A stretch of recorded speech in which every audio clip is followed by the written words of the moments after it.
Hello everyone, welcome back to another video. তো কথা হলো ব্যাড নিউজ বলে ছবিটাকে নিয়ে, যে ছবিটা আজকে মুক্তি পেয়েছে সিনেমা হলে। যারা দেখার ইচ্ছুক তারা অবশ্যই গিয়ে দেখতে পারো। এবং যারা ভিকি কৌশলের ফ্যান, তো তাদের জন্য একটা কথাই বলে রাখতে চাই, যে যেটা আমার অনেস্ট লেগেছে আমি সেটা নিয়েই কথা বলাটা আমার মনে হয় বেটার হবে। তো যারা কন্টিনিউ করতে চাও তারা অবশ্যই কন্টিনিউ করতে পারো ভিডিওটা, এবং যারা কৌশলের ফ্যান তারা হয়তো স্কিপও করে দিতে পারো, কারণ আমার যেটা অনেস্ট রিয়াকশন আমি সেটাই দেবো। তো প্রথম কথা, এই সিনেমার পজিটিভ নেগেটিভ দিক বিচার করার আগে একটা কথা বলে রাখতে চাই, যে এই সিনেমাটা একটা ডিসেন্ট সিনেমা হয়েছে। এটা ওয়ান টাইম ওয়াচের জন্য, ফ্যামিলি সহ। সেটা তোমাদের নিজের পার্সোনাল চয়েস, ফ্যামিলির সাথে দেখবে কি কোনো গার্লফ্রেন্ডের সাথে দেখবে সেটা নিজের পার্সোনাল চয়েস। আমার মনে হয় যে এটা কোনো তোমার গার্লফ্রেন্ড বা কারোর সাথে যদি ছবিটা দেখতে যাও, গার্লফ্রেন্ড বা ওয়াইফ, তাহলে হয়তো বেটার হবে ছবিটা দেখা। ফ্যামিলির সাথে হয়তো একটুখানি প্রবলেমে পড়তে পারো। যাই হোক, ছবিটার যদি পজিটিভ নেগেটিভ দিক নিয়ে কথা বলি, তো এই ছবির বেশ কিছু জিনিস আমার পজিটিভ লেগেছে। তার মধ্যে যেটা সব থেকে অন্যতম পজিটিভ সেটা হচ্ছে ভিকি কৌশল। ভিকি কৌশলকে এখানে যেভাবে প্রেজেন্ট করা হয়েছে, প্রত্যেকটা সিকোয়েন্সে, প্রত্যেকটা সিনে একদম পাঞ্জাবি মুন্ডা হিসাবে যেরকম তাকে তবা তবা গানটাতে আহ, দেখানো হয়েছিল, এবং তার লুকটাকে থেকে শুরু করে তাকে যেভাবে দেওয়া হয়েছে, মানে তাকে যেভাবে স্পেস দেওয়া হয়েছে, যেভাবে প্রেজেন্ট করেছে তাকে, যেভাবে সেটা দেখতে অনবদ্য লাগছে। এবং এই সিনেমাটা কোথাও গিয়ে হিট হবে তার রিজন হচ্ছে, এক একটা সিনেমা থাকে যেগুলো হিট হওয়ার পিছনে তার রিজন থাকে মিউজিক, যেটা সব থেকে বড় এক্সাম্পল হচ্ছে তেরি বাতোं में ऐसे উলঝা জিয়া বলে রিসেন্টলি শাহিদ কাপুরের একটা সিনেমা এসেছিল। সেই সিনেমাটা কিন্তু ভালো ছিল না, কিন্তু সিনেমাটার গানগুলো খুব হিট হয়েছিল বলে কিন্তু সিনেমাটা কিন্তু অডিয়েন্স দেখতে গেছিল। তো এই সিনেমাটার ক্ষেত্রেও খুব লেভেলে প্রমোশন হয়েছে, সেটা সিনেমা হলে গেলে দেখা যায়। এবং আগামী দিনে এই ছবিটা কিন্তু আহ, ভালোই কালেকশন করবে আমার যেটা মনে হচ্ছে। এবং তার সাথে সাথে ভিকি কৌশলেরও একটা ফ্যান বেস অবশ্যই আছে, এবং ভিকিকে যারা যারা ভিকির ফ্যান তাদের এই ছবিটা ভিকিকে দেখে প্রচন্ড ভাবে ভালো লাগবে। এবং তার সাথে সাথে ভিকি কৌশলের পারফরমেন্স, সে যে কমেডি করতে পারে, এটা থেকে বোঝা যায় যে সে এমন একটা অভিনেতা যে সবকিছু মাপের পারফরমেন্স দিতে পারে।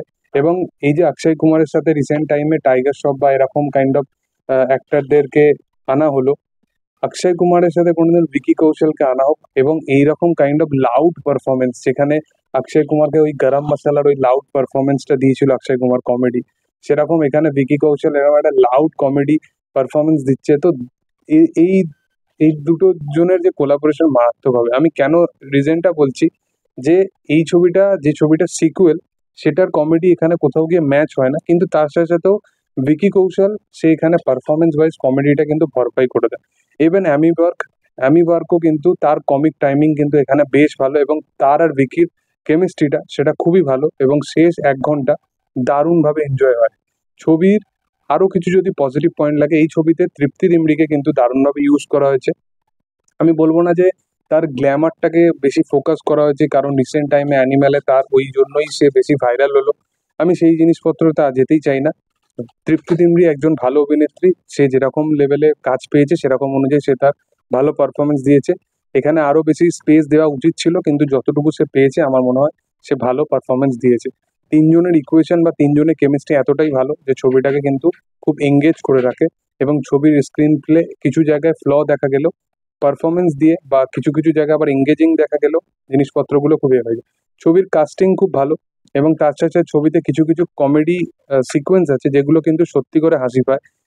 যেমন একটা জায়গায় তৃপ্তি তার নিজের বাড়িতে ফিরবে, এবং সেখানে একটা কারণ জোহারের টিভি শো হবে। তো সেই পোর্শনটা যখন সিনেমা হলে দেখবে, তখন সিরিয়াসলি সেই সিনেমাটা, মানে সেই সিনটা দেখলে এই কথাটা মনে পড়বে।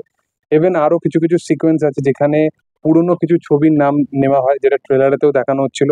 সেগুলো পুরো ছবি জুড়ে খুব সুন্দরভাবে ইউজ করা হয়েছে, তো সেগুলো দেখতে বেশ ভালো লাগে। তার সাথে সাথে আরো কিছু অন্যান্য কমেডি পোর্শন আছে যেগুলো ভালোভাবে ইউজ করা হয়, এবং তিনজনের কমিক টাইমিং ভালো বলে ছবিটা কিন্তু ঠিকঠাকভাবে ডিসেন্সির সাথে এগোতে থাকে। এই ছবির নেগেটিভ পয়েন্ট বলতে আমার কাছে বিশেষ কিছু নেগেটিভ পয়েন্ট আছে।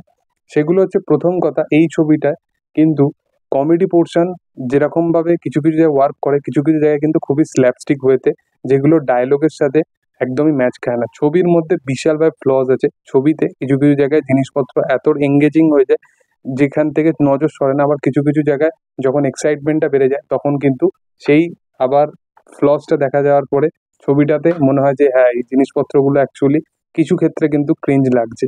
তার সাথে সাথে এই ছবিটার যেটা সব থেকে মেন ফ্যাক্ট ছিল যে ছবিটার সোশ্যাল মেসেজ, যেটা গুড নিউজের ক্ষেত্রে খুব দারুণভাবে ওয়ার্ক করে, যে পুরো থ্রু আউট ছবি জুড়ে যতই কমেডি থাক যে যাই থাক না কেন, তারা সোশ্যাল মেসেজ থেকে কিন্তু জিনিসপত্রটাকে সরায় না। কিন্তু এইখানে কিন্তু সাবজেক্ট থেকে পুরোপুরি সরে গিয়ে এখানে অন্য একটা মাত্রায় সিনেমাটাকে দেখানো হয়, এবং পরবর্তীকালে যখন ইমোশনটা দেখানো শুরু করা হয় তখন কিন্তু সেই জিনিসগুলো আমাদেরকে মধ্যে কিন্তু ওয়ার্ক করে না। তার বড় রিজন হচ্ছে ক্যারেক্টারগুলোর সাথে কিন্তু আমরা সেই লেভেলে ইনভলভ হতেই পারি না। তো এইটা এই ছবির ক্ষেত্রে বিশাল বড় একটা নেগেটিভ পয়েন্ট হয়ে গেছে, যেটার ওপর ওয়ার্ক করলে হয়তো ছবিটা আরো ভালো ছবি হতে পারতো। যাই হোক, তোমরা এই ছবিটা যদি দেখতে চাও তাহলে অবশ্যই দেখতে পারো, একটা এন্টারটেনিং ছবি।